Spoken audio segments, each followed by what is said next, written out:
เป็นเลยครับเพื่อคล้ายๆว่าสดๆบริณัดหมายกันมาก่อนมาแบบว่าเฮาบ่ได้สร้างภาพหรือว่าบ่ได้จ้างหรือว่าบ่ได้เฮ็ดหยังที่ว่าเฮ็ดให้สร้างภาพที่ว่าให้คนเชื่อคนหยังเลยนะครับเนาะอันนี้เฮามาด้วยความจริงใจแล้วก็การดูแลรักษาครับเป็นตามความจริงครับสวัสดีครับคุณเฮียนครับคุณเฮียนรู้สึกว่าซื้อคุณเฮียนซื้ออีดีซื้อบางในนอกครับท่องจันทร์จำท่องซื้อคุณทองจันทร์คุณทองจันทร์มีป่วยมาโดนแล้วไปครับป่วยมาโดนนะคะป่วยเขาประมาณจะกี่แล้วครับนี่เต็มนอนยุงสินอนยุง4 หรือ 3 ปี3 ปีครับปีนี้37ครับแล้วป่วยเป็นอาการเป็นแบบไหนนะครับจังได้นอนอยู่ยังสิ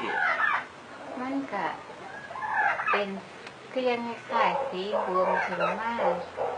ก็ออกมาเป็นลูกคล้ายๆสีก้อนนะครับแล้วก็บวมขึ้นมากแล้วก็มดลูกก็ออกมาพร้อม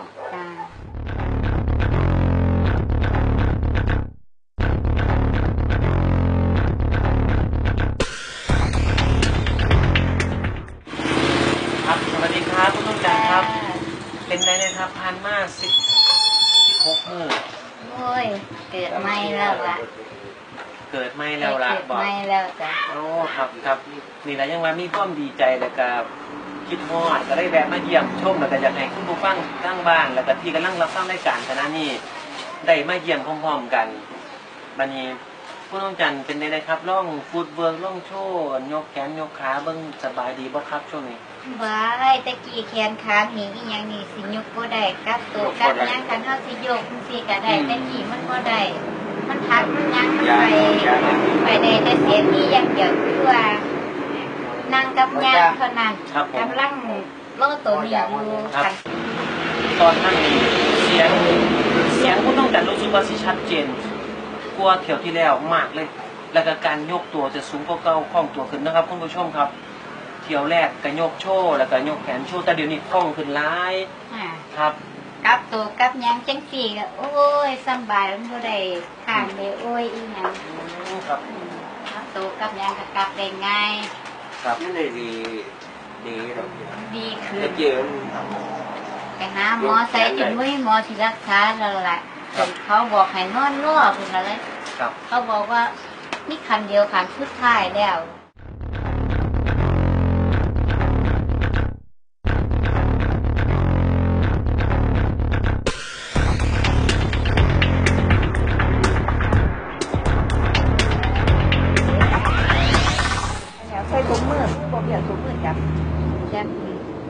มันหดเข่าลายแล้วเนาะค่ะตัวใหญ่เนาะลายแล้วหดเข่าลายแล้วเนาะ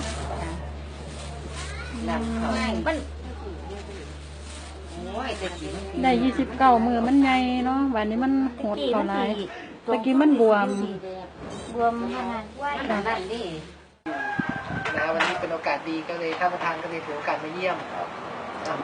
ท่านประธานบริษัทกับคุณจุ๋มเพิ่นที่เพิ่นให้ยามาแล้วครับให้คุณนั่นต้องจันมานี่แหละก็เลยเพิ่นเบิ่งภาพผมก็เลยบอกว่าคุณต้องจันดีขึ้นหลายเหลือแต่ยางตอนนี้ยางแบบว่านั่นของเฮานี่ยางได้จักหน่อยบ่ครับเดี๋ยวนี้ยางได้จ้ะลุกได้เนาะได้ยางได้แล้วนะลุกได้อยู่จ้ะแต่ว่าตั้งแต่ไปหาหมออยู่นี่ตลอด3 ปีที่นอนแบบนี้จนหมอบอกว่ากลับไปนอนรอวันค่ะนอนรอมื้อรอวันซะว้าวลูกตายยังหัวซอยไว้ก็ตายก็สนุกว่ามันงับเขาบ่ได้เลยล่ะเนี่ยนั่งยุ่งสิล่ะยุ่งสิย่อยซ้ำบักไข่สาเด้อมาเสื่อมเอามาเบิดนะย้อนลงมาเบิดเลยบ่เหลือจักอย่างนะเอามาเบิดเลยสัมภาษณ์มันไม่หมองมันเหี่ยวหู้เหี่ยวบ่มีแหมมันหลอกเหี่ยวไปเงินมันเหี่ยวได้บอกใส่แล้วคันกันหู้เหี่ยวนี่กายอยู่นี่นะคันมันซ้ำเหี่ยวมันเข่าแล้วมันก็ซ้ำพี่เนาะหมอเฮ็ดหยังมันต้องใส่เวลาอยู่แล้วมันใหญ่น่ะเพราะว่าค่ากับค่าบ่ได้ตัดไม่ว่าหมอถามว่าค่านี่ก็คือตายเลยจ้าบอกผู้ลงยอง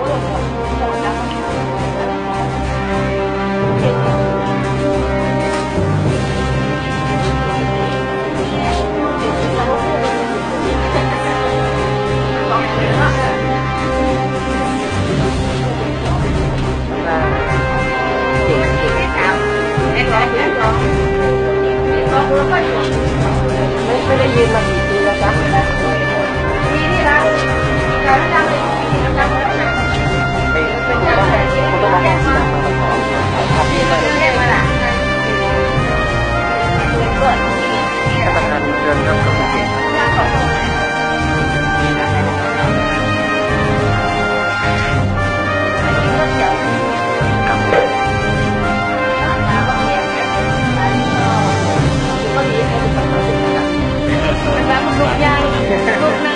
เป็นได้นะครับได้เห็นคุณพ่อจันดีขึ้นนะฮะรู้สึกแบบใดครับรู้สึกอย่างไรเนี่ย ก็ว่าดีแล้วดีขึ้นร้ายเนาะเป็นร้ายคักร้ายเนี่ยแล้วพอหัวคนนี่เนาะมันยังหน่อยนึงมันดีแล้ว ครับแล้วก็นั่นกระแสบ้านเฮานี่คิดว่าผู้ต้องจันเนี่ยสิมีชีวิตอยู่บ่ ก็แล้วก็จะหาเต็นมากลางเลย ครับหาเป็นมากลางแล้วเนาะสีเข้าทาแล้วบ่ครับ ก็ที่เขาทำ นะ มันก็ตายว่าจิตตายว่าที่หางน้ำสั่งแบบนี้มันตาย ครับถึงขันสร้างไว้นะฮะครับผมแต่กันขอบคุณคุณนายอะไรครับขอบคุณครับขอบคุณครับขอบคุณนายอะไรครับย้อนหลังไป29มื้อคิดว่าคุณต้องจันสิรอดบ่ครับ บ่คิดว่าสิบ่รอดเพราะว่ามันเป็นหลายเขาน้ำก็บ่กินละ ครับผมวันนี้ตั้งแต่ได้รับประทานผลิตภัณฑ์เสริมอาหารแฮปปี้ฟันแฮปปี้ทูแล้ว คุณได้ว่าเป็นไงนะครับ ที่รู้สึกว่าคล้ายขึ้นเบากับเองแล้วเฮาไกลไปไกลมากกับห้องถาม ครับผมก็ขอบคุณหลายๆครับคุณยายครับ จ้า ย้อนหลังไป29มื้อคิดว่าคุณต้องจันสิรอดบ่ครับ บ่ บ่รอด บ่รอด ครับ ตายอย่างเดียว ตายอย่างเดียวครับ แต่ว่าคนตายก่อนไปได้3คนแล้วว่าซุ่มว่าสิตายอันบ่เป็นอีหยังอ่ะซุ่มป่วยนี่เพิ่นบ่ตาย ผู้ใดครับ เพิ่นยังอีเหียนอีจันเนี่ยลุงยายกีเนี่ยมันเป็นมดลูกออกลำนี้มันใหญ่อีหลีแต่ว่าได้ตนมันน่ะมันไปบ่ได้มาบ่ได้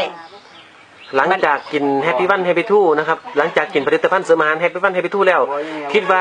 มีทางรอดบ่ครับ รอดมีทางรอด ครับผมครั ร้อง ผม เพลงเหมือนเด้เดี๋ยวนี้ ครับผม ครับขอบคุณหลายๆครับ จ้า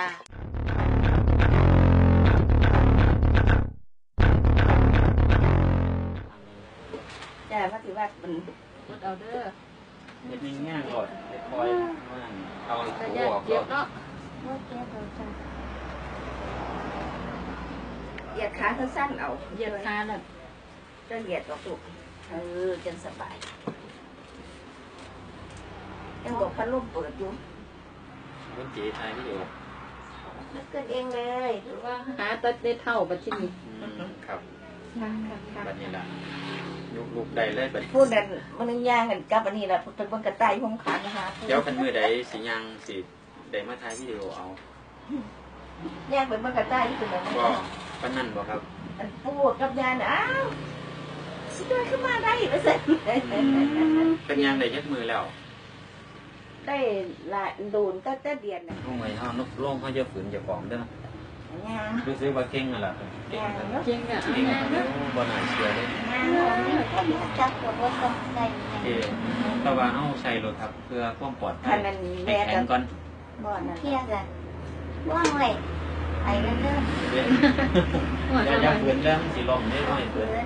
อย่าฝืน ไปก็เด้อว่าสั่นเอาไปแล้วมันตีบัดนี้โอ้เก่งเก่งเก่งไปหาหน้าตามคนบัดนี้โอ้ ยืดเส้นยืดสายโอ้ดีดี